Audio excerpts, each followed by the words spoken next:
Nursing ವಿದ್ಯಾರ್ಥಿಗಳಿಗೆ ದೀಪದಾನ, ಆರೋಗ್ಯಕರ ಸಮಾಜ ನಿರ್ಮಾಣದಲ್ಲಿ ಶುಶ್ರೂಷಕರ ಪಾತ್ರ ನಿರ್ಣಾಯಕ. ಡಾಕ್ಟರ್ ನಾಮದೇವ್ ಮಾಳ್ಗಿ. ವೈದ್ಯರಿಗಿಂತ ಶುಶ್ರೂಷಕರು ಹೆಚ್ಚು ಕಾಲ ರೋಗಿಗಳ ಜೊತೆಯಲ್ಲೇ ಇದ್ದು ಶುಶ್ರೂಷೆ ಮಾಡುತ್ತಾರೆ. ಆರೋಗ್ಯಕರ ಸಮಾಜದ ನಿರ್ಮಾಣದಲ್ಲಿ ಶುಶ್ರೂಷಕರು ನಿರ್ಣಾಯಕ ಆರೈಕೆದಾರರಾಗಿ ಸಲ್ಲಿಸುವ ಪಾತ್ರ ಅಮೂಲ್ಯವೆಂದು ಬೆಳಗಾವಿಯ ಬೀಮ್ಸ್ ನರ್ಸಿಂಗ್ ಮಹಾವಿದ್ಯಾಲಯದ ಪ್ರಾಚಾರ್ಯ ಹಾಗೂ ರಾಜೀವ್ ಗಾಂಧಿ ವಿಜ್ಞಾನ ಸಂಸ್ಥೆ ಬೆಂಗಳೂರಿನ ಬಿಒಎಸ್ ಸದಸ್ಯ ಡಾಕ್ಟರ್ ನಾಮದೇವ್ ಮಾಳ್ಗಿ ತಿಳಿಸಿದ್ದಾರೆ. BSc first year and JNM first year students, it is the beginning day. So other programs or other courses are not following this process. Only in our chance, the Florence lady with the given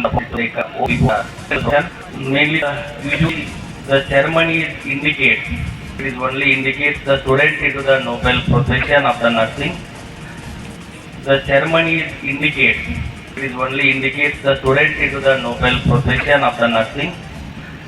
The lab lighting signifies from the decision of these young students to be trained to care for the sick and the wounded person. The lighting of the lamp symbolizes the transfer of knowledge, skill, spirit of the nursing among the students. Lamp lighting ceremony formally declares the student's entry into the nursing profession.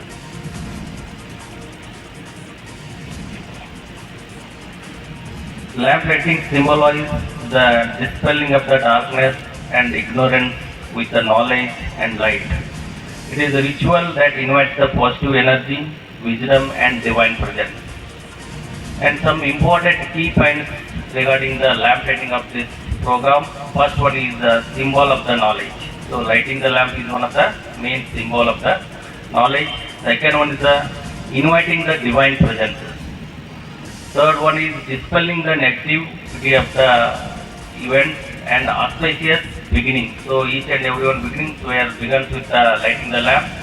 So because of that, mainly the main key significance of the lighting the lamp. It is a common practice light up the lamp at the start of the important. ಅವರು ಸೋಮವಾರ ದಿನಾಂಕ 1ರಂದು ಚಿಕ್ಕೋಡಿ ತಾಲೂಕಿನ ಅಂಕ್ಲಿ ಗ್ರಾಮದ ಗೊಮ್ಟೆ ಶಿಕ್ಷಣ ಸಂಸ್ಥೆಯ doctor N A Magdum Ayurvedic ವೈದ್ಯಕೀಯ ಮಹಾವಿದ್ಯಾಲಯದ BSc nursing GNM ವಿದ್ಯಾರ್ಥಿಗಳಿಗೆ ದೀಪದಾನ ಪ್ರತಿಜ್ಞಾವಿಧಿ ಸ್ವೀಕಾರ ಸಮಾರಂಭವನ್ನು ಉದ್ಘಾಟಿಸಿ ಮಾತನಾಡುತ್ತಿದ್ದರು. ಮಕ್ಕಳಿಗೆ ಅದು ಪ್ರಾಬ್ಲಮ್ ಗೊತ್ತಾದ್ರೆ ಚೆನ್ನಾಗಿ ಓದಲ್ಲ, ತಂದೆ ತಾಯಿಗಳು ಕಷ್ಟಪಡತಾರನು ಅಂತ ಅವ್ರಿಗೆ ಒಂದು ಮೆಂಟಲಿ ಪ್ರಾಬ್ಲಮ್ ಆಗ್ತದೆ ಅಂತೇಳಿ. ಸೊ ನಿಮಗೆ ಗೊತ್ತಾಗೋ ರೀತಿ ಮಕ್ಕಳಿಗೆ ಸೊ ಏನು ಬೇಕು ಬೇಸಿಕ್ ನೀಡ್ಸ್ ಕಲೀಲಿಕ್ಕೆ ಅದನ್ನೆಲ್ಲ ಫೀಸ್ ಕೊಡ್ಸೋದ್ರಿಂದ ಹಿಡಿದು ಬಟ್ಟೆ ಕೊಡ್ಸೋದ್ರಿಂದ ಹಿಡಿದು ಎಲ್ಲರೂ ನಿಮ್ಗೆ ಯಾವುದೂ ಡೆಫಿಷಿಯನ್ಸಿ ಆಗದಂಥ ಒಂದು ವ್ಯವಸ್ಥೆ ನಿಮ್ಮ ತಂದೆ ತಾಯಿ ಮಾಡಿಕೊಡ್ತಾರೆ. ಬಟ್ ನೀವು ಈ ಎಲ್ಲ ನರ್ಸಿಂಗ್ ಪ್ರೊಫೆಷನ್ ಚೂಸ್ ಮಾಡ್ಕೊಂಡಿದ್ದಕ್ಕೆ ಇದು one of the noble profession behalf of institution SGES society.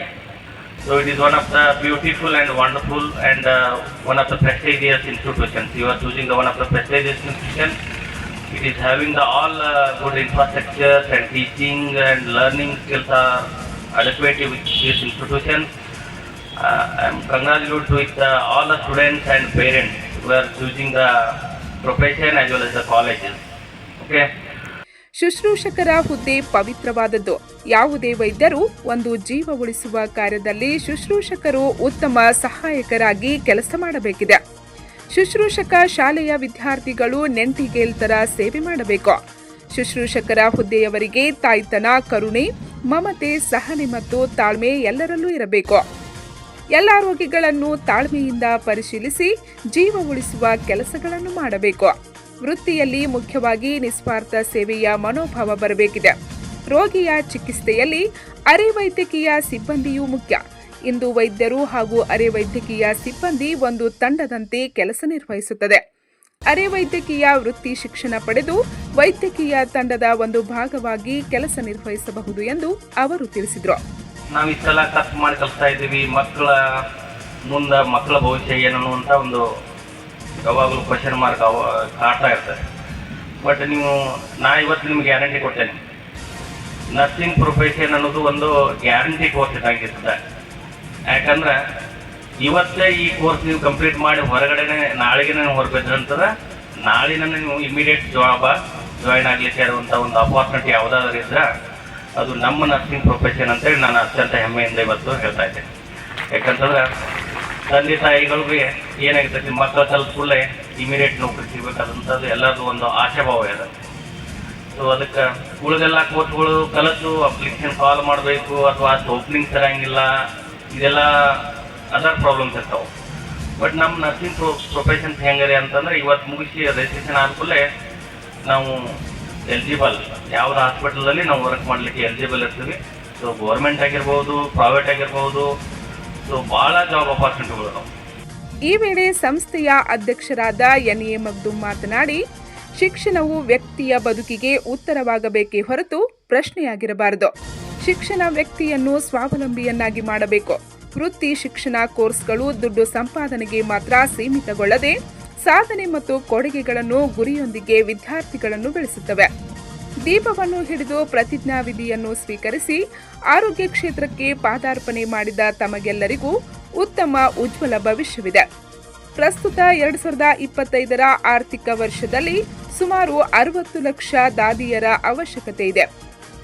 ಹಾಗಾಗಿ ವಿದ್ಯಾರ್ಥಿಗಳು ಈ ಕೋರ್ಸ್ನ ಆಯ್ಕೆ ಮಾಡಿಕೊಂಡಿರುವುದು ಸಂತಸದ ವಿಚಾರ. 1990ರಲ್ಲಿ 50 ವಿದ್ಯಾರ್ಥಿಗಳಿಂದ ಪ್ರಾರಂಭಗೊಂಡ ಸಂಸ್ಥೆ ಇಂದು ಸಾವಿರಾರು ವಿದ್ಯಾರ್ಥಿಗಳ ಜೀವನಕ್ಕೆ ದಾರಿದೀಪವಾಗಿದೆ.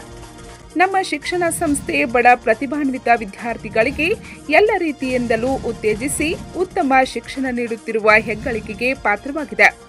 ತಾವು ಆಯ್ದುಕೊಂಡಿರುವ ಕ್ಷೇತ್ರದ ಪಾವಿತ್ರ್ಯತೆ ಹಾಗೂ ಜವಾಬ್ದಾರಿ ಅರಿತು ಶಿಕ್ಷಣ ಪೂರ್ಣಗೊಳಿಸಿದರೆ ನಾಡಿಗೆ ಉತ್ತಮ ಹಾಗೂ ಮಾದರಿ ದಾದಿಯರ ಕೊಡುಗೆಯಾಗುತ್ತದೆ ಎಂದು ಅಭಿಪ್ರಾಯಪಟ್ಟರು. ನಾನು ಅಧ್ಯಕ್ಷೀಯವಾಗಿ ಭಾಷಣ ಮಾಡ್ತಾ ಇಲ್ಲ. ಇವತ್ತಿನ ಸಭೆ ಅಧ್ಯಕ್ಷತೆಯನ್ನು ನಾನು ಲಲಿತಾ ಮಗ್ದುಮ್ ಮೇಡಮ್ ಅವರಿಗೆ ಹ್ಯಾಂಡ್ ಓವರ್ ಮಾಡ್ತಾ ಇದ್ದೀನಿ. ಯಾಕಂತಂದರೆ ನನಗೆ ಯಾವುದೋ ಒಂದು ಕಾರಣಕ್ಕೆ ಹೊರಗಡೆ ಹೋಗ್ತಾ ಇದ್ದೀನಿ. ಈಗ ಭಾಳ ಸಂತೋಷ. ಕನ್ನಡ ಮಾತಾಡಲಿಲ್ಲ? Okay,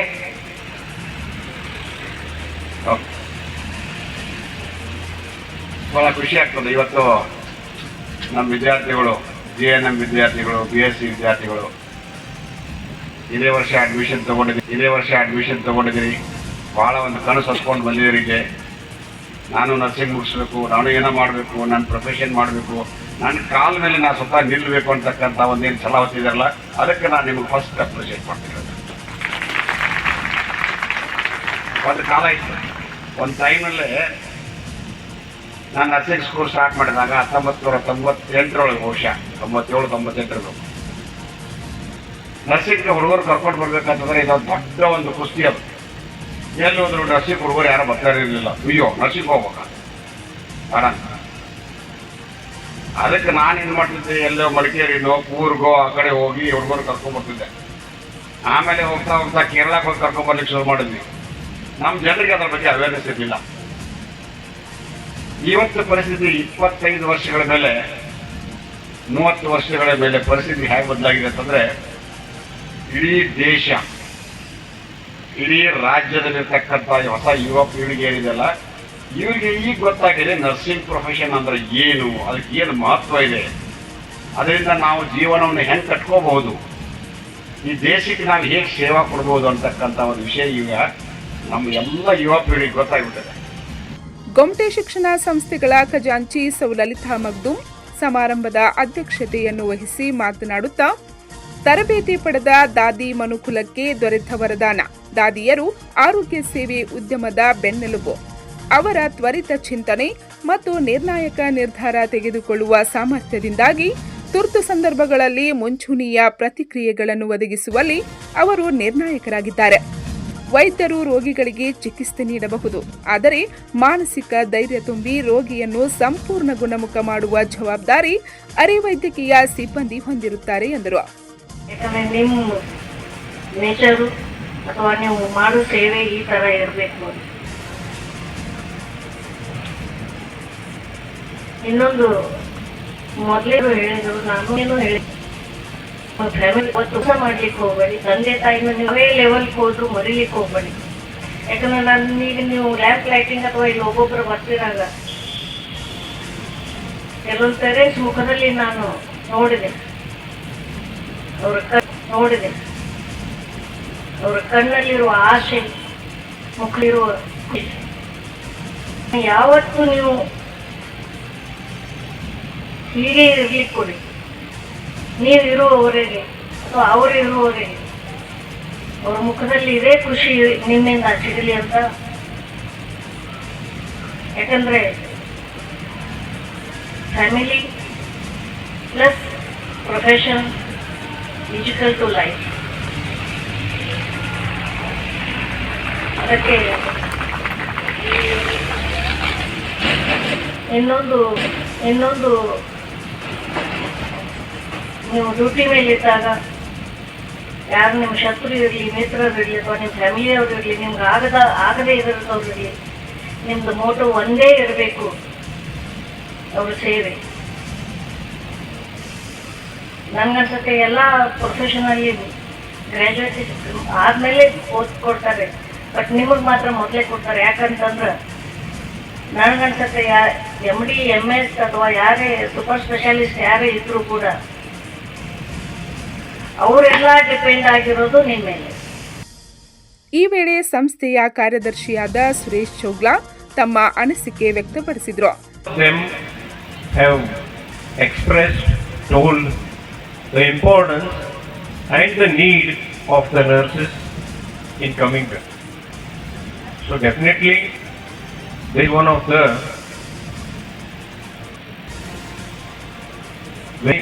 very important and need profession as well as for your personal. So once again I congratulate all. Without taking much time, I would like to talk myself because I would like to hear Chief Guest and our Honorable President Sir about function. BSc nursing ಹಾಗೂ GNM ವಿದ್ಯಾರ್ಥಿಗಳಿಗೆ ಪ್ರಾಚಾರ್ಯ ಹಜರತ್ ಅಲಿ ಫನಾರಿ ಇವರು ಪ್ರತಿಜ್ಞಾವಿಧಿ ಬೋಧಿಸಿದರು. Faithfully. And to practice my profession faithfully. I will abstain from whatever is deleterious and mischievous and will not take or knowingly administer any harmful drug. I will do all in my power to maintain and elevate Chandrashekhar Hadimani ವರದಿ ಓದಿದರು. ಪ್ರೇಮಾ ತೇಲಿ ಸ್ವಾಗತಿಸಿದರು. ಹೀನಾ ಜಮಾದಾರ್ ವಾಜಿಷ್ಟಿ ನಿರೂಪಿಸಿದರು. ದಯಾರೂನ್ ಮಿರಜ್ಕರ್ ವಂದಿಸಿದರು.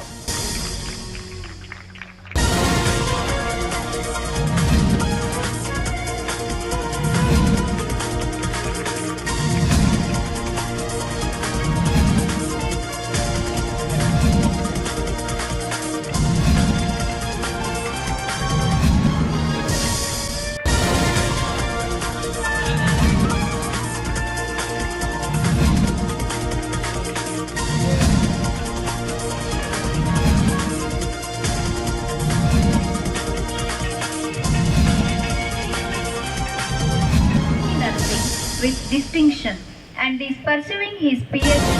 He has served as nursing officer, assistant professor and is currently the principal and HOD at the College of Nursing. Punch ನ್ಯೂಸ್ಗಾಗಿ ಅಂಕ್ಲಿಯಿಂದ ರಾಜು ಧುಂಗಡಿ.